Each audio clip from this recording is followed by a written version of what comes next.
Public speaking, whether you are presenting and doing a presentation for 400 people or you are presenting to a group of 5 to 10 in an IEP meeting, is something that is very important and that we do as healthcare providers almost daily in our work. But I think it's something that we don't talk enough about. Today, I have a wonderful conversation with Dr. Breanne Hartley all about the importance of public speaking. Whether you're a speech language pathologist or a behavior analyst, this is a very informative episode. If you have not heard of Dr. Breanne Hartley, she has her PhD in behavior analysis and is a board certified behavior analyst at the doctoral level with over 20 years of experience working with patients on the autism spectrum and their families. She is a leader in the field of applied behavior analysis, and she speaks nationally on topics highlighting ways in which clinicians can effectively structure clinical work in practical settings. She is currently the Chief Clinical Officer of Unify Autism Care, and she shares some amazing strategies about how she shares and presents and gets ready for presentations, whether it is a small team group meeting or whether she is doing a larger presentation. Definitely being called to the front of the room is something that I have been doing for most of my career and will be doing more so in person. So if you see me at a conference, make sure you say hi, because I always want to chat and network and meet you. Let's get into this conversation today. You're listening to Autism Outreach Podcast, a podcast full of ready-to-use strategies to help those with autism strengthen their communication skills. Here's your host, Rose Griffin of ABA Speech, a speech therapist and board-certified behavior analyst who shares tips you can use in your next therapy session. Welcome to the podcast today. I'm very excited for our conversation today. We have with us Dr. Breanne Hartley. Thank you so much for coming on to the show. Well, thank you, Rose. I appreciate it.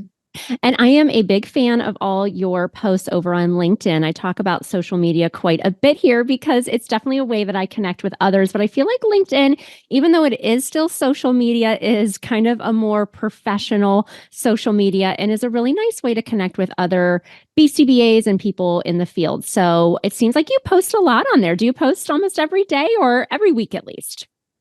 I would say closer to every week than every day, but I agree. I feel like it's a great platform, a great way to connect with colleagues who are maybe similar minded, like-minded, but no, it's fantastic.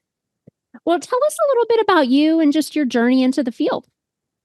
Sure, absolutely. Well, so I'm a board certified behavior analyst at the doctorate level, so BCBA-D, and I feel like so many BCBAs, I sort of stumbled into the work. So I am a psychology major as an undergrad, so I knew that I wanted to help people and really was interested in psychology courses, but I didn't know by any means where that would lead me. So my sophomore year of college, I was really dabbling with working with a variety of different populations, trying to engage in different internship and practicum opportunities. It led me to working with the geriatric population, population who had substance abuse problems and things. So I was getting my hands in as much as I could to really explore and discover what was the population that I felt most passionate about.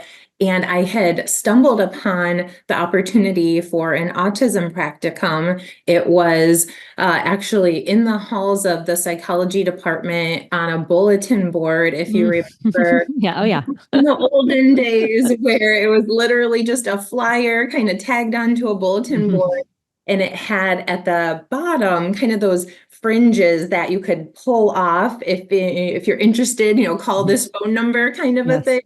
So for whatever reason, that spoke to me. I saw autism practicum. That was the first time I had ever seen the word autism. I had no idea what that meant, but again, I was just interested in exploring different opportunities. So I did that autism practicum and absolutely fell in love with it. It was my first introduction to applied behavior analysis because within the autism practicum, that is what was being done in terms of working with the children on the autism spectrum. And that just led me to so many different opportunities, working both in early intervention as well as working with individuals on the spectrum who were adolescents and young adults. And so this was all during undergrad, and that led me to really understanding that I wanted to pursue higher education to obtain my BCBA. And so I did that at Western Michigan University. First thought after a master's degree, I had no intentions of getting a PhD, but was just enjoying the work truly so much. And I felt like there was so much more to learn that I applied for the PhD program there at Western Michigan. Was fortunate to have that opportunity. And from there, I then began as a practicing behavior analyst in the state of Indiana. There was an opportunity after I graduated from Michigan to have the opportunity to be a clinical director at an MBA organization in Indiana. And so I've been practicing in the state of Indiana since 2009 and really have never looked back. So my career has allowed me very fortunately to be in various different clinical leadership positions. And I've loved it, really enjoyed helping train other behavior analysts and help others get introduced to the work that I basically fell in love with. Oh, I love that story so much. And you just kind of found your niche. You talking about the bulletin board with the things that you can take, that really kind of took me back, because I'm sure now it's like a QR code or something, right? Yes. And there's an app or something. Yes. No, but there was none of that then. I remember those flyers. Yes. No, I remember that. That's so funny. One of the things I love that you share about on LinkedIn, and something that's really a passion of mine, is the dissemination of information. So for me to be duly certified, there's less than 525 people who are both speech therapists and BCBAs. And I've been certified as a BCBA 12 years, and SLP 20. And I remember getting my BCBA and thinking, I just started like contacting all the people that were doing CEUs in the SLP space and thinking like, oh my goodness, I need to do trainings. This is so important, because when you learn about applied behavior analysis, it really, I guess for me, my passion here at ABA Speech is to help students who are traditionally hard to help. And so you can see how that just fuels your fire to like go to the front of the room, right? To do the talks and share information in whatever way. So I really love how you focus on the dissemination of information, and you share about what that looks like for you in your professional life. What inspires you to share that way? Like, how did you get started on wanting to share? I guess when you were getting your PhD, like, did you teach classes and things like that, like undergrad, or where did you get started? We all start somewhere, teaching others and talking about the science or whatever it is we're passionate about. So where did it all start for you? Yes, so I did. I had the opportunity to teach undergraduate classes as I was getting my PhD, and I actually thought I would hate teaching, and I loved it. It was so much fun, and I suppose that really those were my very, very early opportunities to get in front of the room, so to speak. And it really was a starting point to help me gain that comfort in being at the front of the room and speaking to others and answering questions on the fly, and really just getting comfortable in that capacity. But it was actually much later than that, many years later, after I became a practitioner, I was done with my graduate work, and I was a practicing BCBA, and I really was not focused on presenting at conferences or speaking engagements in any capacity. It was probably maybe 7-8 years after being a practicing BCBA that I really started dipping my toe in the water to submit presentations to conferences and really aim to get out of my comfort zone. And what inspired me to even do that, or attempt to be in the front of the room at conferences, for example, was because I just felt so passionate about sharing knowledge with other people, or sharing perspectives with other people. And because I was certified as a BCBA in 2007, And at that time, there were probably about 3,000 or so BCBAs. And today there's about 66,000 or more. Wow. And as I've gained maturity, I suppose, throughout my career, I've just further understood the importance and the necessity of almost giving back. So I Mm-hmm. wonderful mentors and wonderful people that I had learned from in my early career and that I continue to learn from. And I felt that now that I'm a bit more experienced and kind of seasoned in my career, having the opportunity then to share some of my perspectives, share some of the things that I have learned, and maybe more so focusing to the early career behavior analysts, but not necessarily just that group. I think at any point in one's career, it's helpful to learn from other people and share ideas and thoughts in the capacity of being in front of the room at conferences or other speaking opportunities. So the primary motivation, I suppose, comes from really genuinely wanting to share and disseminate information. And I always learn so much from presentations, Mm-hmm. probably more so than folks learn from me via Mm-hmm. the questions that people have or the Yeah. conversation that it evokes afterwards, the kind of collegial relationships that emerge from kind of Mm-hmm. being involved in those kinds of opportunities. So there's so much benefit that goes both ways. It's very mutually beneficial. Yeah, I love that. I teach the ethics class here for future BCBAs at Kent State. And our last project is you can do a paper or a presentation, a slide deck, because I do like to present at conferences and I like to encourage people because I think if it's something that you haven't done, it can seem, and even if it's something you do, it can seem overwhelming. It's like, oh, how big is Yeah. the size? I remember when I was a speech therapist down in Texas and I was like, okay, how big? Wow, Texas, those are big conferences, right? Yeah. Because the state. Yeah. And I'm like, oh, Yes. this room is big. I mean, this is a big room. How many people can fit in this room? You're like kind of scoping it out. And then last year I presented at our Ohio ABA conference about SLP BCBA collaboration, and Dr. Heward and his wife were in the audience. And that was actually, I don't think it made me more nervous, but he's such an engaged learner at conferences. I Right. was just amazed. It was just such an amazing experience for me.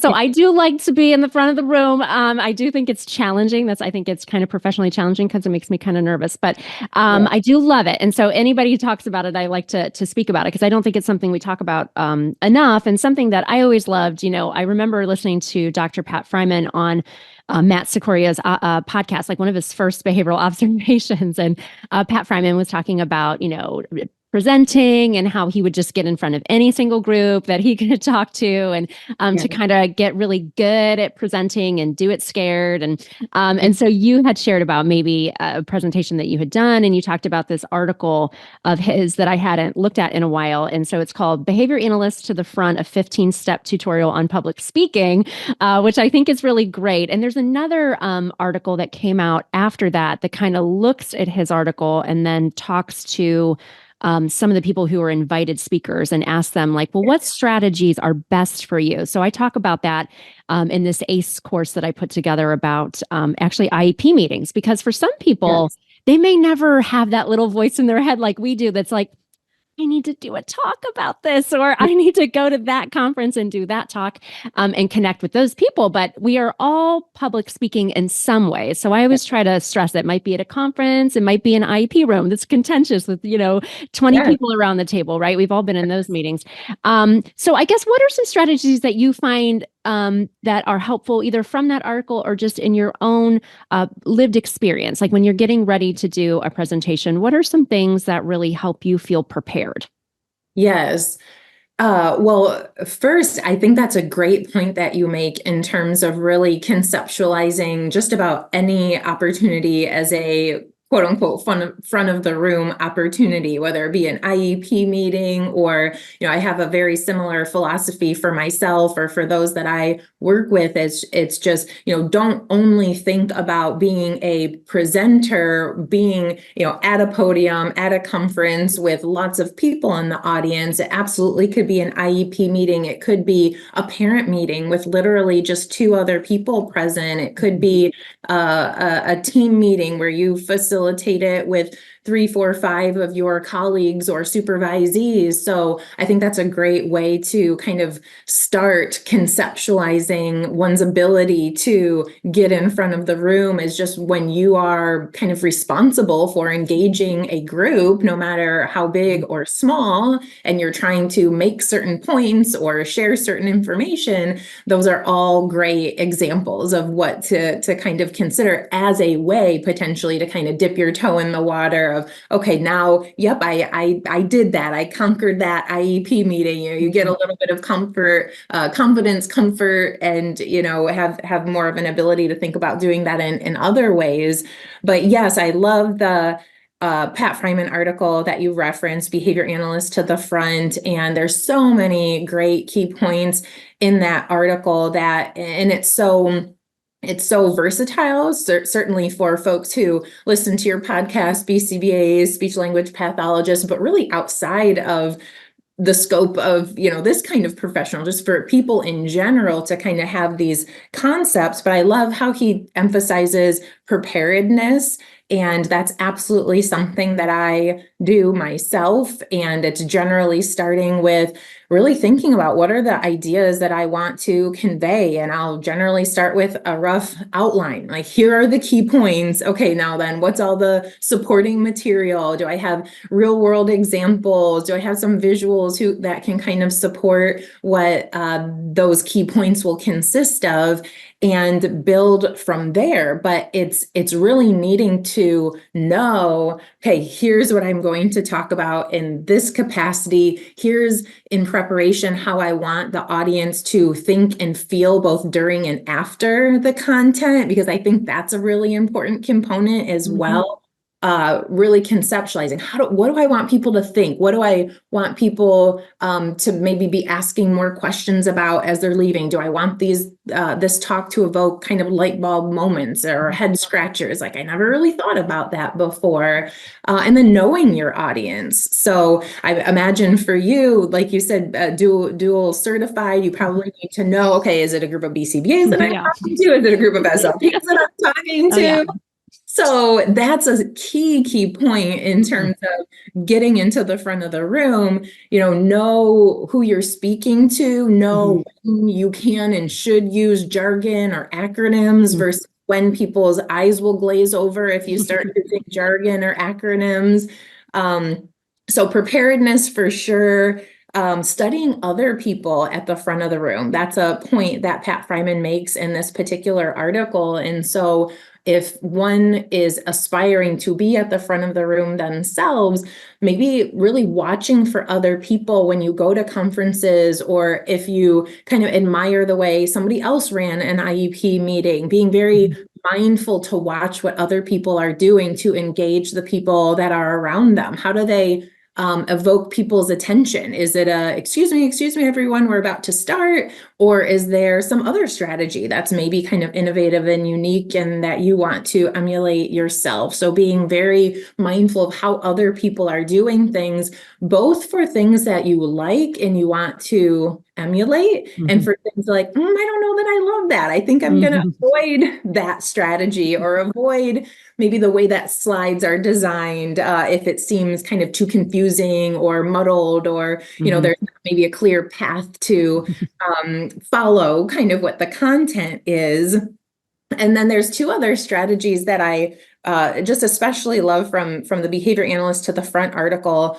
And that is the point of having a backup plan. So I mentioned the preparedness being an important for me, and really what helps diminish, not completely alleviate, but diminish or decrease anxiety prior to speaking is making sure that there's a backup plan. And the way that I do that is super old school, and that is printing out my slides with the presenter notes on them. Because if all goes terribly and you can't get your slides up, or something with technology is not working in your favor, then okay, you've got that backup plan and you've got your notes in front of you and you have that available. And so I can say I always have that available for me. And had to use it. Things have never gone so terribly wrong that you have to, okay, here, pull up my backup plan. But it gives me that peace of mind that okay, something just doesn't work. Like, that's cool. Like, not ideal.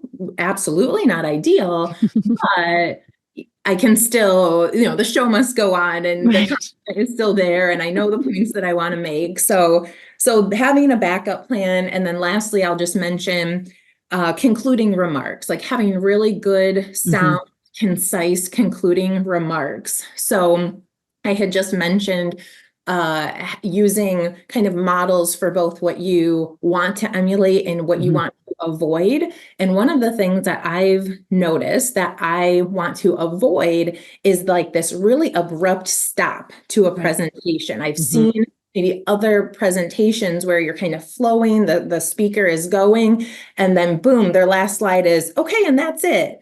And they, they might literally comment, okay, and that's it. And you're like, oh, wow, I wasn't expecting that to be, where we ended this conversation or this presentation. And so I really try to, anyway, kind of prepare the audience for a conclusion. So I like start making some concluding remarks, kind of slow the pace down a little bit, and then really try to wrap things up at the end, maybe with a call to action. How can you take this information and apply it tomorrow? What are some things that I'd like you to be thinking about as you're concluding? Maybe drawing in a quote that sort of encapsulates what the information was, but really fully avoiding a conclusion with literally the words being, and that's it. Because it just seems so anticlimactic if it's just like, and that's all I have for you. So really paying attention to the concluding remarks and how that's all planned is something that I focus on as well. I love that. Yes, it's very cool. Yes, I actually was in this speech mastermind for one of my business gurus. His name's Pat Flynn. And anyways, in the online space, he has a speech writer, that helps these people give speeches like NFL players and just, I could go on and on. But I did this little business mastermind. And that is the one thing that he talked about. And I have totally transformed how I talk. And, in the beginning, I always start with a story. And I do use presenter notes. I never print them out, but I do have a keynote coming up. So I think I might do that. And then at the end, I do have you should kind of know your beginning and your end really well. That's to end in a way, because you prepare and you do this whole talk and you do want to have something really crisp at the end in a call to action, because I think that's for me at conferences. And I always say that whether I'm presenting virtually or in person, like I want you to take away one actionable strategy, because I'm usually talking about things that people can really do, like in, therapy, the next session, because you get so excited at conferences, and that's what conferences are great about. But then to translate it by the time, especially if you fly home, you unpack your suitcase, you do laundry, and then you go back to work and you're like, what did we do? What was she saying? Exactly. So to have like that one actual tip and strategy, right? That's what I always share. So I love that you said that too. So fun. Love talking about these things. Can you share with us, I know that you're working at Unify Autism Care, and it sounds like a really amazing place. And I was wondering if you could share with us just about your work and kind of about that organization. Absolutely. Yes. So I am the Chief Clinical Officer of Unify, and we're really attempting to be very innovative in the way that care for individuals with autism is being provided. I imagine, Rose, that you can relate to this, being dually certified, and from what I know of your work, really advocating for BCBAs and SLPs to coordinate with one another, collaborate, kind of integrate their expertise. And so in some ways, that's similar to what Unify is aiming to do. In my work previously in my career, I've seen just too many silos in the way that applied behavior analysis care is provided or therapy is provided, of course, by BCBAs with support from registered behavior technicians, but it's done in silo, in isolation from other healthcare providers. So because we, in the work that I've historically done, are primarily providing services to children, adolescents, young adults, they are oftentimes being cared for for as well by a pediatrician who sees them for well checks, maybe other specialty healthcare providers because of other diagnoses that the child might have in addition to autism. Of course, a healthy child is going to see the dentist just like any other child. So there's other healthcare providers that an individual with autism sees in addition to their applied behavior analysis therapy providers. But that's, like I said, generally done in isolation from one another. So what Unify is looking to do is really have integrated care, really bring together the care for children with everybody having a seat around the table. So, and this is a bit novel maybe in the thought process, and this is one of the things that I've been attempting to get into the front of the room about over the last year or so, and that is the thought of behavior analysis and behavior analysts considering themselves healthcare providers. It's maybe just not something that we've considered before, but why not? Why should we not be at the same table as a pediatrician and a psychologist, a speech language pathologist, other specialty care providers, really kind of wrapping our arms, so to speak, collectively around a child with autism with all of the various different complexities that they have in terms of their autism symptoms, maybe other medical complexities. And so Unify is a care provider. We provide services to individuals with the attempt to bridge that gap, really reach out and extend partnership opportunities with healthcare providers. We don't want to be separately having a treatment plan that was written by a behavior analyst and then speech and language goals that are isolated by an SLP, and then maybe initiatives that a psychiatrist has in terms of medical adherence. Generally speaking, each healthcare provider is going to kind of have their own plan, their own goals for that child. And what Unify is looking to do is unify the care, create systems and strategies to have all of those healthcare providers really collaborate with one another with the intent of making things more streamlined, aiming to have better outcomes and progress for the child when there can be that unification of healthcare providers. And then, something I don't know that we really think about as much as we should is the experience of the caregiver.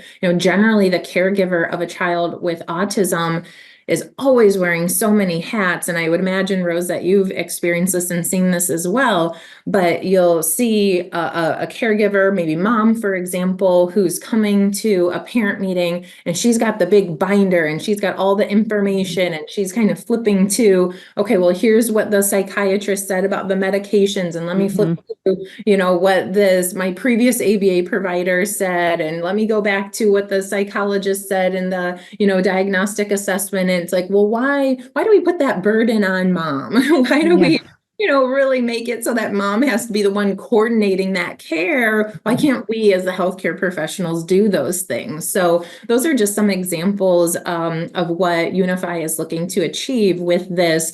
Really what we're looking at is an innovative strategy to level up the autism care services that we're providing. Oh, it sounds amazing. Yes, absolutely. And I talk about that a lot just from a, clinician standpoint, but I always say we're trying to maximize client outcomes. I mean, that's what the research says, but I like the real life example about the person with the binder and going back through and having all the information, being the historian on the students, all the services. And that's extremely draining. Just hearing about it, it makes me feel stressed. Yeah, that's a lot. So it is. Yes, sounds like exciting work. I love that. So where can people find out more about you and your work if they want to reach out, have a question? What's the best place? Yes, so unifyautismcare.com is the website for Unify. On LinkedIn, like you had mentioned, I'm fairly active on LinkedIn, so Breanne Hartley. And I think those would be the two best places to really kind of follow along with the work that I'm doing. Wonderful. Well, thank you so much for coming on. It was great to connect. Yes, likewise. Thank you so much, Rose. Thanks for listening to Autism Outreach. If you enjoyed the show today, make sure to subscribe so you don't miss an episode full of actionable strategies you can use in your therapy room. Write a review too. That would mean so much to me. I always love hearing from you. Have a specific topic that you want included on a future show? Reach out over on Instagram, ABA Speech by Rose, or visit me at www.abaspeech.org.